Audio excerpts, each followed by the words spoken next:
মানে গাছ বাড়িয়ে যাবে। এই যে দেখেন কি অবস্থা, ধান কালো হয়ে গেছে। এটা আসলে কি ধান নাকি ধানের যে বীজ লাগানো যে বীজটা রাখে, এটা আসলে বোঝা কঠিন। এটা কিন্তু ধান।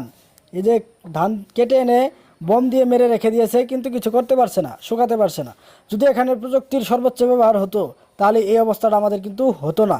আমরা সরকারকে অনুরোধ করব বিনয়ের সাথে যে আপনারা একটু প্রযুক্তির ব্যবহারটা বাড়ান, দুর্নীতিটা বাদ দেন ভাই। দুর্নীতি করলেই আমাদের দেশের ক্ষতি।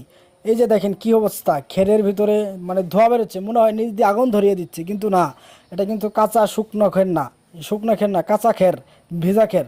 দেখেন ধোঁয়া বেরোচ্ছে, কি বলবো ভাই, মাথা আমার নষ্ট। একদিক দিয়ে বৃষ্টি পড়ছে, আরেক দিক দিয়ে খড়ের ভিতর থেকে ধোঁয়া বেরোচ্ছে। এই যে খেরের অবস্থা দেখতে পাচ্ছেন, এই খেরগুলো গরুকে খাওয়ানোর পর যে কি হয় আল্লাহ ভালো জানে। গরু কি সুস্থ থাকবে না অসুস্থ হবে।